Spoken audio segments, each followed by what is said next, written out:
Hi guys, today I'm going to be showing you an explicit formula for Chebyshev's function. Not sure if I'm pronouncing that right, sorry. So basically here's the explicit formula and I'm going to explain how you derive that, okay? So first of all, you start with this integral where you basically take all complex numbers with real part 2 and integrate the logarithmic derivative of the z of s minus that times x to s over s, okay, and ds. So you choose some value of x and then you integrate with respect to s, okay, and then you divide by like 2 pi I, okay? So there are, basically what we're going to do is we're going to interpret this integral in two different ways, and that's going to give us this equation, okay? I have at the bottom here.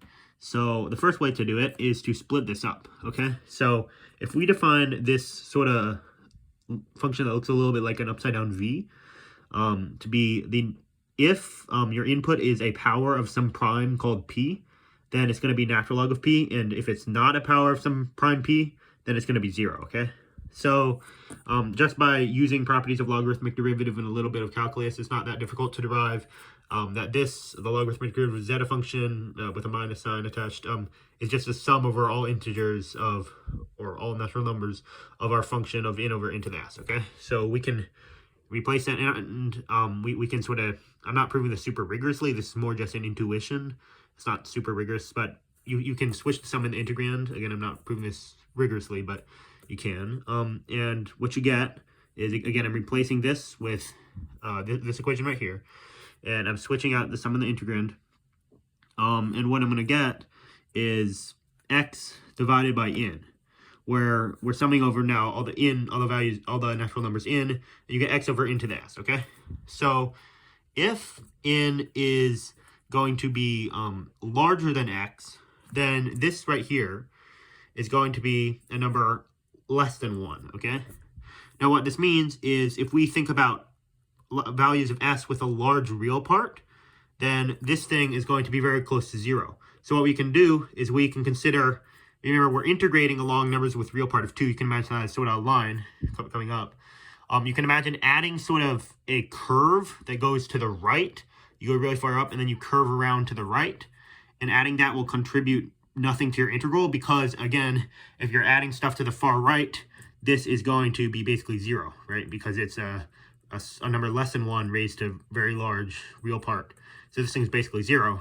And so then just using the residue theorem, there's the only the only pole of this would be at s equals 0, which is not contained. So therefore, this is just 0, okay?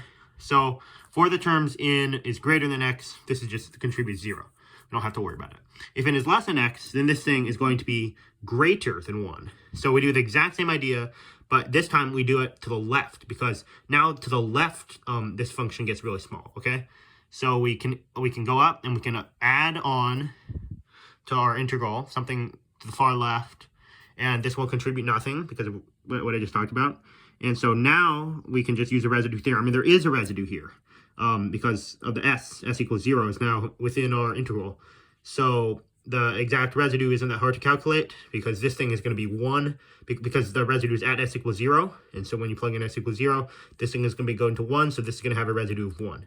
So therefore, by the residue theorem, this is going to contribute 2 pi I, which cancels out here, and so you're just getting the sum from 1 to the floor of x, basically all the integers less than x of our function, okay? So, which is very, very small. I did not invent this, obviously, but I think, I'm not sure who invented this, but whoever did is very good at it. It's a very genius idea. So now we can consider the sum in a different way, and that'll lead us to our equation down here, okay? So what we can do now is we can consider where is, without splitting this apart or anything, just where is this thing right here going to be equal to, where is this going to have a pole? Because it turns out, and again, I'm not proving this rigorously, but because we're assuming that x is some large integer, okay? Or not integer, not an integer, but some large number, okay? Real number, like 1,000.7 or something, okay? So therefore, if we go left, this thing is going to be 0. So again, we can just add on, and again, this is not completely rigorous, but I think you can make it rigorous.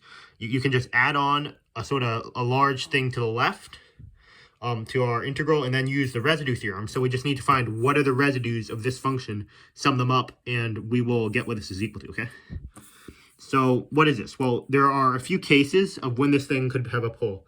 The first case is if our function is equal to 0, okay? And at any point where it's equal to 0, let's call that point, this is the symbol rho, then this thing, by the basic calculus, this is going to have a residue of the order of the 0, or negative the order of the 0. So so basically, if we just count each 0 according to multiplicity, this is just going to be minus, and then x to the p over p, because this is, we're computing this thing at p, or at rho, sorry.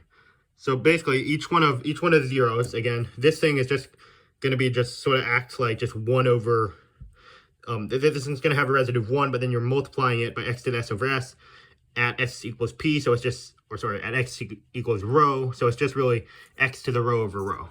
So what we're getting here is negative, and there's a minus sign, so just negative x to the rho over rho. So that's what we get from all the zeros of the zeta function. Now from the poles of, or pole of the zeta function, which there's only one, and that occurs at 1, it's not very hard to calculate. This thing, again, this would be negative 1, the minus sign cancels, so this is positive 1, this term, and this thing right here, because we're computing it just s equals 1, which is the only place where there's a pole of the zeta function, it's just going to be 1. So this thing, x, I meant x. So therefore, this is just going to contribute x. The one pole is just going to contribute x, or x over 1. Finally, the only other place where this thing can have a pole is this term. We've covered all the cases. What about this term? So where is this term going to be have a pole? Well, that's going to occur when s is equal to 0. The top is going to be basically 1, so that's going to have a residue of 1 multiplied by negative the logarithmic derivative of zeta function at 1. Sorry, at 0. We're talking about 0. So we got this, and it turns out just using like the explicit formula, and like the basic stuff about gamma function, it's not very hard. It's a little challenging, but it's not extremely hard or anything to figure out. This is just negative natural log 2 pi, okay? And so now what we can do is finally, again, using the explicit formula for Riemann Zeta function, it has trivial zeros at all negative even integers. So if we just think about those zeros, they're going to be contributing this. Remember, we talked about each 0 contributes that. So now they're all just going to be contributing this. And it's also, again, not very hard to just, basically just using the Taylor series for log of 1 minus x, and just shifting a little bit and replacing x with 1 minus x squared. Everything behaves very nicely, and it converges, not super hard to check or anything. So this is just going to contribute this, okay? So that's what the quote-unquote trivial zeros of the Riemann Zeta function do. So now we've computed this thing right here in 2 different ways. And so one way gave us, so we have this. Oh, sorry, I haven't defined this.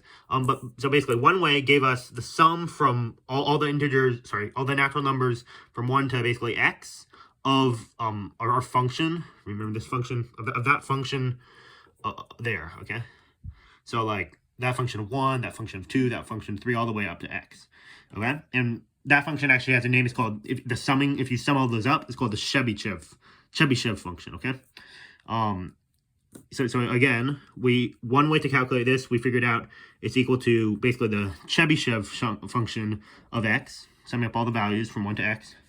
And then the other way to calculate it, we've done here throughout these various pieces. We add up all the residues, and we get the x from the pole. We get minus all of these from the non-trivial zeros of the Riemann Zeta function. We get negative natural log 2 pi from this guy's pole. And finally, we get this from the trivial zeros, okay? So if we let rho sum over all non-trivial zeros of the Riemann Zeta function, this is the equation, and this is the explicit formula for the Chebyshev function. And this is why the Riemann Zeta function is so important. So these, and just to explain, like these last 2 terms are basically useless. Like they're not very important. So basically all that matters is you have x, which acts very nicely and then something involving the zeros. And you'll notice the magnitude of a zero is controlled by the real part of the, or sorry, the magnitude of each of these terms is controlled by the real part of the zero. So if there were any non-trivial zeros of the Riemann Zeta function with real part greater than 1/2, then that would make basically this thing act greater than square root of x, which means that our function, Chebyshev function, would be deviating from sort of what you would expect, x, by something basically greater than square root of x. And if there's not any, then that would not be happening, and Chebyshev function will be behaving really nicely. So hopefully now you sort of understand why the Riemann hypothesis is so important, and how it sort of is like really, if the zeros really are on the real line, it means the primes act quote unquote nicely. So thanks so much for watching my video. Thanks. Bye.